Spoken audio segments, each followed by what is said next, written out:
శ్రీగురుభ్యో నమః. వాగర్ధావివ సంపృక్తౌ వాగర్ధప్రతిపత్తయే జగతః పితరౌ వందే పార్వతీ పరమేశ్వరౌ. ఈరోజు మనం ఉత్తంక మహర్షి గురించి తెలుసుకుందామా. పూర్వకాలంలో ఉత్తంకుడు అనే ప్రసిద్ధ మహర్షి ఉండేవాడు. భృగు వంశస్థుడు, చాలా గొప్ప తేజస్వి, గురుభక్తి కలవాడు. ఈయన ఆశ్రమం ఇప్పుడు మార్వాడ్ అని పిలువబడే అప్పటి మరుదేశంలో అందమైన ప్రదేశంలో ఉంది. ఈయన వేదవ్యాస మహర్షి, గౌతమ మహర్షులకు శిష్యుడు అని తెలుస్తోంది. గౌతమ మహర్షికి చాలామంది శిష్యులు ఉన్నా ఉత్తంకుని మీదనే అధికమైన వాత్సల్యం. ఉత్తంకుని ఇంద్రియ సంయమనం, శౌచం, పురుషార్థంతో కూడిన కార్యం, ఉత్తమ సేవా పరాయణత చూసి గౌతముడు అతని పట్ల ప్రసన్నంగా ఉండేవాడు. గౌతమ మహర్షి వద్ద గురుకుల వాసం పూర్తి చేసుకుని గురువు ఆజ్ఞ పొంది అందరూ తమ తమ ఇళ్లకు వెళ్ళినా ఉత్తంక ముని మీద ఉండే ప్రేమతో అతనిని ఇంటికి వెళ్ళడానికి గౌతముడు అంగీకరించలేదు. ఉత్తంక మునికి వార్ధక్యం ఆవహించిన విషయం కూడా తెలియలేదు. ఒక రోజున కట్టెల మోపును తలపై నుండి దింపే సమయంలో అతని నెరిసిన వెంట్రుక ఒకటి ఆ కట్టెల మోపులో ఇరుక్కొని ఉండటం చూసి తనకు ముసలితనం వచ్చింది అని వెక్కి వెక్కి ఏడవసాగాడు. గౌతమ మహర్షి వచ్చి, కుమారా, ఎందుకు నీ మనసు శోకంతో వ్యాకులం అవుతోంది, చెప్పు అన్నాడు.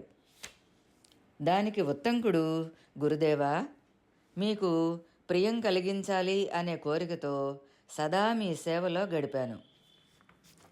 నేను ఎప్పుడు ముసలివాడిని అయ్యానో నాకే తెలియలేదు. నేను ఏ సుఖమూ అనుభవించలేదు. నేను ఇక్కడ ఉండటం మొదలుపెట్టి 100 సంవత్సరాలు అయ్యాయి. అయినా మీరు నన్ను ఇంటికి వెళ్ళడానికి అనుమతించలేదు అన్నాడు. దానికి గౌతముడు, భృగునందన, నీ గురు శుశ్రూష వల్ల నీ మీద నాకు చాలా ప్రేమ కలిగింది. అందుకే ఇంతకాలం ఈ విషయం నా దృష్టికి రాలేదు. ఇప్పుడు నిన్ను యువకునిగా మార్చి నా కూతురుని ఇచ్చి వివాహం చేస్తాను అని వారిద్దరికీ వివాహం చేసి, నీవు వెళ్ళదలుచుకుంటే త్వరగా ఇంటికి వెళ్ళు, ఆలస్యం చేయకు అన్నాడు. ఉత్తంకుడు, గురుదేవా, మీకు గురుదక్షిణగా ఏమి ఇవ్వను చెప్పండి అని అడిగాడు. నాయనా, గురుజనులను సంతృప్తి పరచడమే వారికి అన్నింటికీ మించిన గురుదక్షిణ. నీవు చేసిన సేవతో నేను చాలా సంతృష్టి చెందాను, ఏమాత్రం సందేహించకు అని గౌతముడు అన్నాడు. అనంతరం గురువు ఆజ్ఞాపించగా గురుపతిని వద్దకు వెళ్ళి, తల్లి, నాకు అనుమతినివ్వు, గురుదక్షిణగా మీకు ఏమి ఇవ్వమంటారు? నేను ధన ప్రాణాలు ఇచ్చి అయినా సరే మీకు హితము చేయాలి అని అనుకుంటున్నాను. నా తపస్సుతో ఏదైనా తేగలను అన్నాడు. గౌతముని భార్య అహల్య, నీ భక్తికి ఆనందించాను, ఇదే నాకు సరిపడిన దక్షిణ అన్నా కూడా వినక మరల గురుదక్షిణ గురించి అడిగాడు. కుమారా, సౌదాసు మహారాజు యొక్క రాణి తన చెవులకు మణిమయ కుండలాలు ధరించి ఉంది. వాటిని నా కోసం తెచ్చిపెట్టు, నీకు గురుదక్షిణ పూర్తి కూడా అవుతుంది, నీకు మేలు కూడా జరుగుతుంది, వెళ్ళు అంది.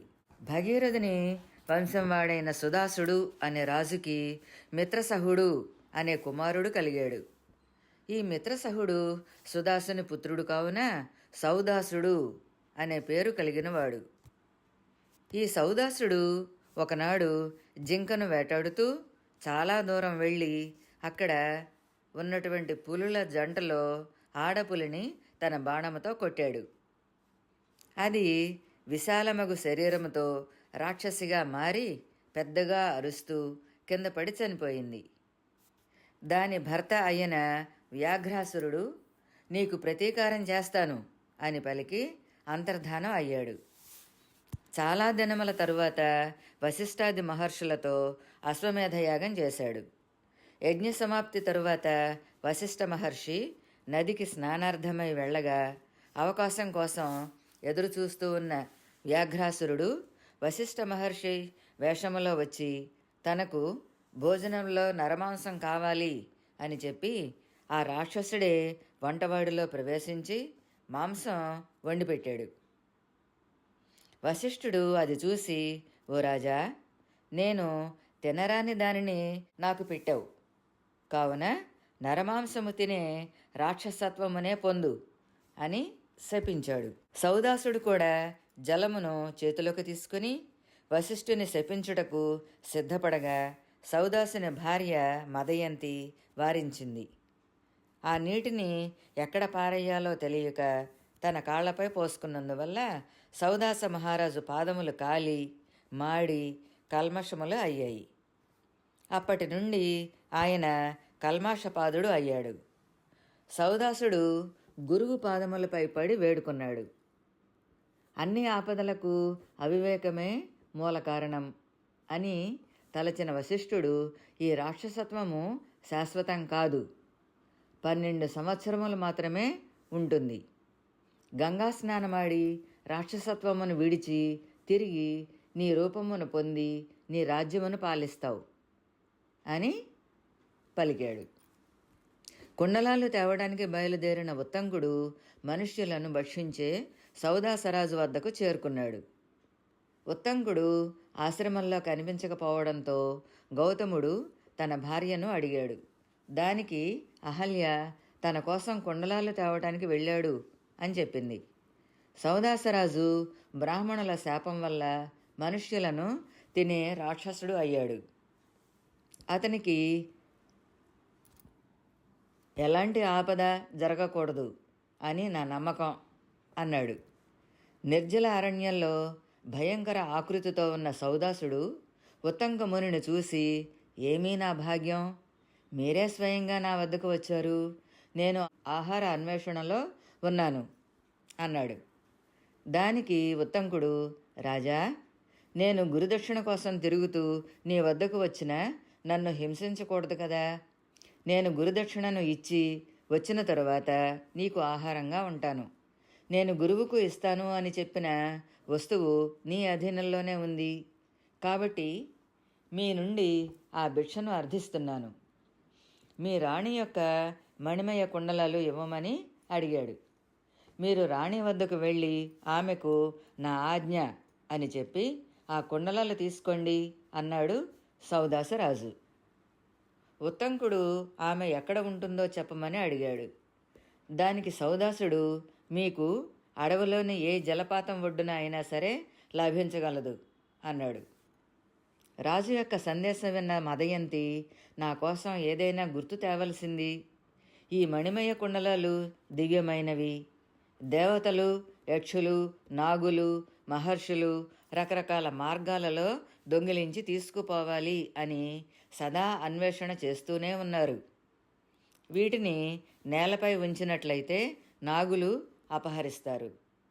అపవిత్ర స్థితిలో ధరిస్తే యక్షులు ఎత్తుకుపోతారు.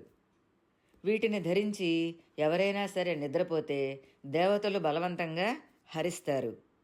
దేవతలు, నాగులు, యక్షులు, రాక్షసుల పట్ల జాగరూకత కల మనిషే వీటిని ధరించగలుగుతాడు.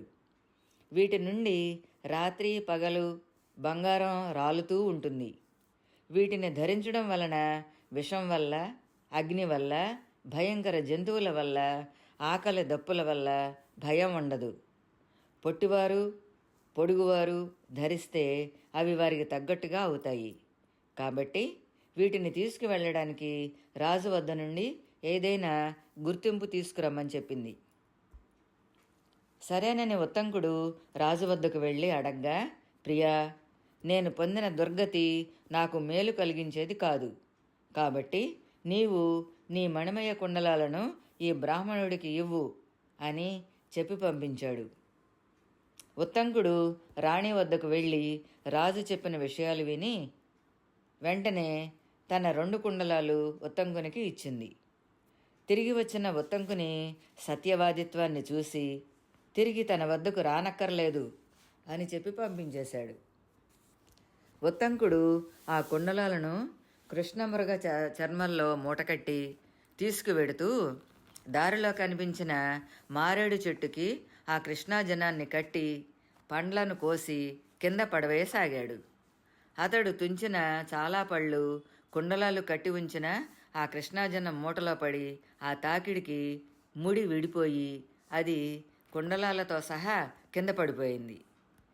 ఐరావత వంశంలో పుట్టిన ఒక నాగుడు వెంటనే వాటిని నోటకరుచుకొని ఒక పుట్టలో దూరి అదృశ్యం అయిపోయాడు. ఉత్తంకుడు ఒక కర్రతో 35 రోజుల పాటు ఆ బిల్లాన్ని తవ్వే పనిలో మునిగిపోయాడు.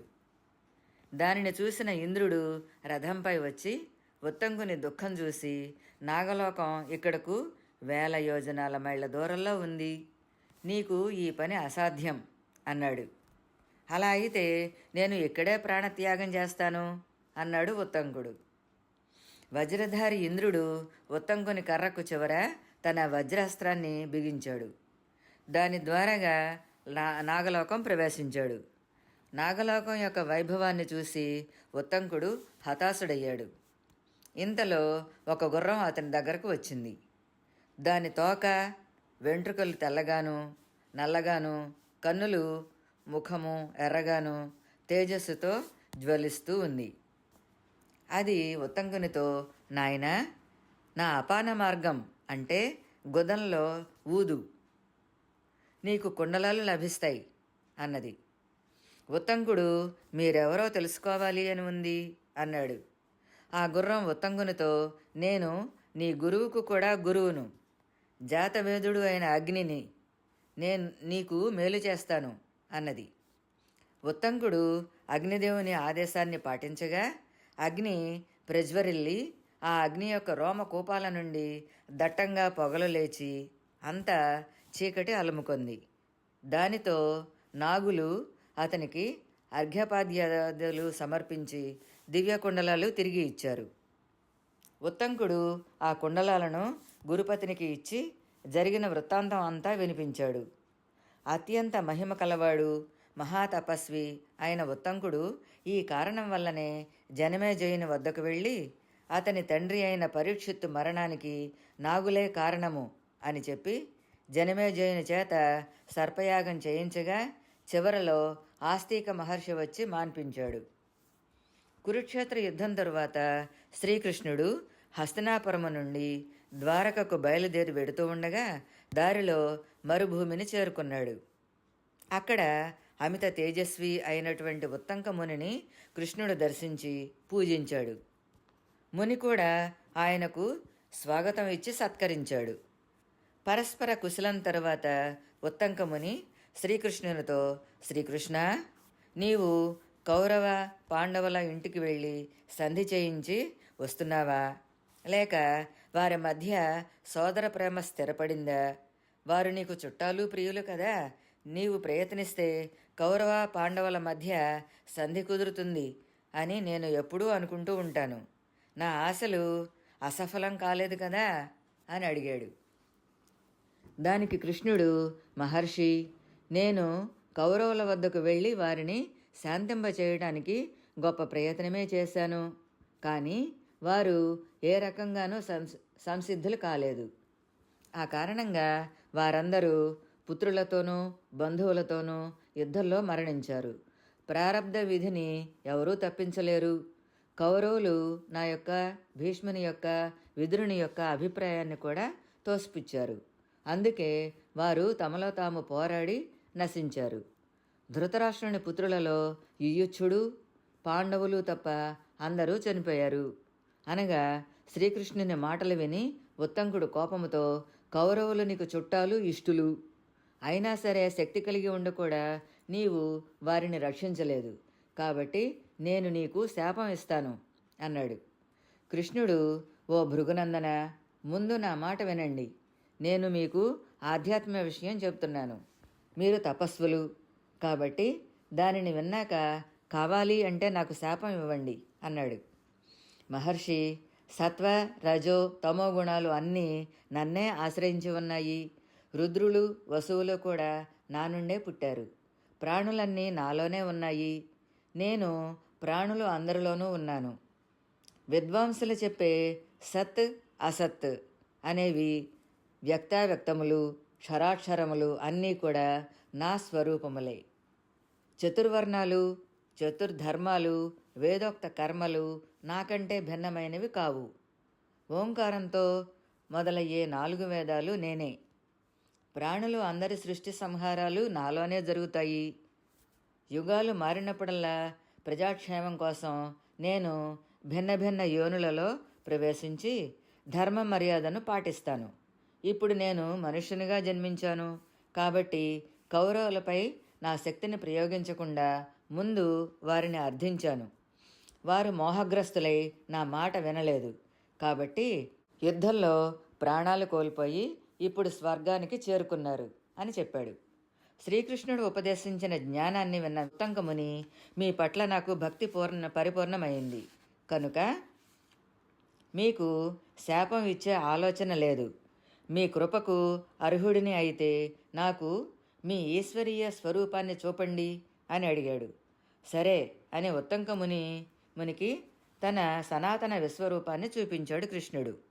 దానిని చూసిన ఉత్తంకమునికి ఆశ్చర్యం కలిగి, ఈ ప్రపంచం అంతా మీ స్వరూపమే కదా దేవా, మరల మీ పూర్వరూపంలో చూడాలి అని అనుకుంటున్నాను అన్నాడు. ముని యొక్క మాటలు విని శ్రీకృష్ణుడు ఏదైనా వరం కోరుకోమన్నాడు. మీ స్వరూపాన్ని చూశాను, అదే నాకు గొప్ప వరం అన్నాడు.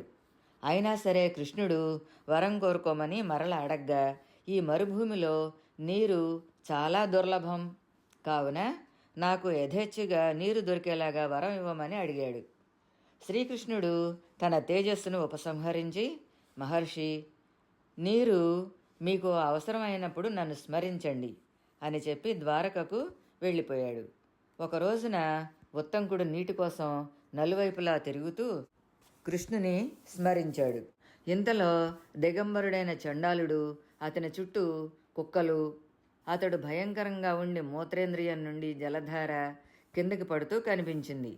ఆ చండాలుడు, రా జలం తీసుకో అన్న ఆ నీటిని ఉత్తంకముని గ్రహించలేదు. వరం ఇచ్చిన కృష్ణుని నిందించాడు. ఇంతలో చండాలుడు అంతర్ధానమయ్యాడు.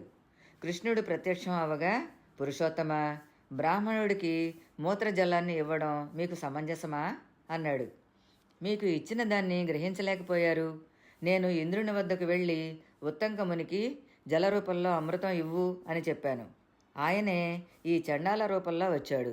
మీరు అతనిని తిట్టి విముఖుని చేశారు. అయినా మీకు ఇంకో వరం ఇస్తున్నాను.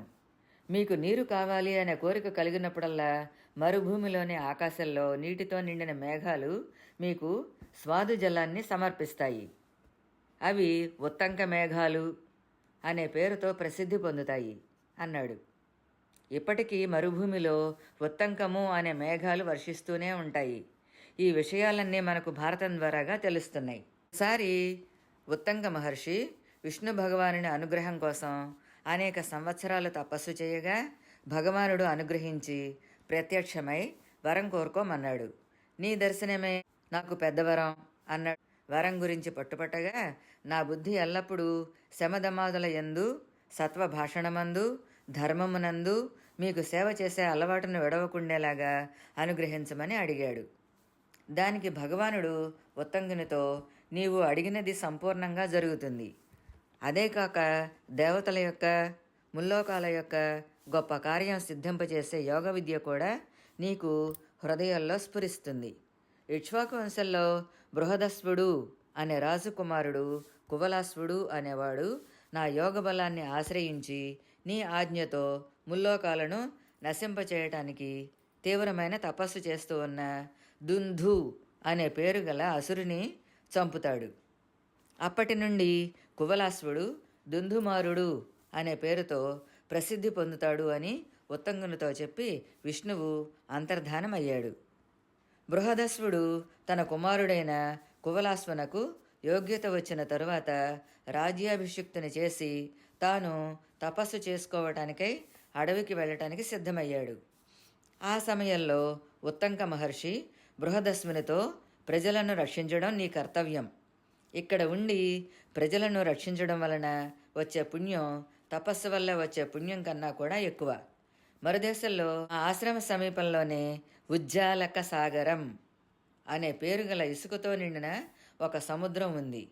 అక్కడ మధుకైటపల పుత్రుడైన దుందుడు అనే రాక్షసుడు భూమి లోపల దాగి ఏడాదికి ఒక్కసారే ఊపిరి పీల్చుకుంటూ ఉంటాడు.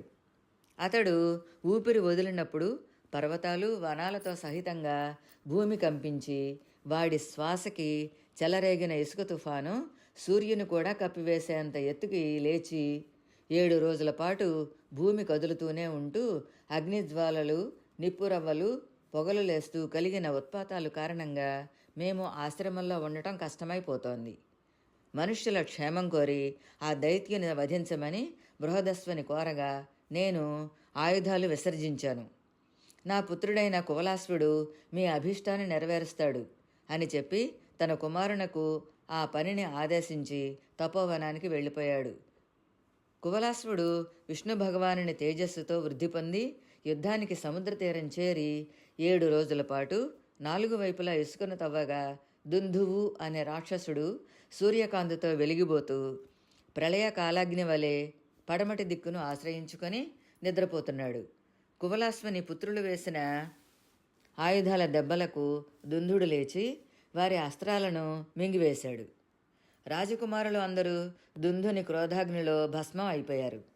అనంతరం యోగబలంతో కువలాశ్వుడు దుందుని నుండి వెలువడే అగ్నిజ్వాలలను చల్లార్చి బ్రహ్మాస్త్రాన్ని ప్రయోగించి ఆ దైత్యుని కాల్చి బూడిద చేశాడు.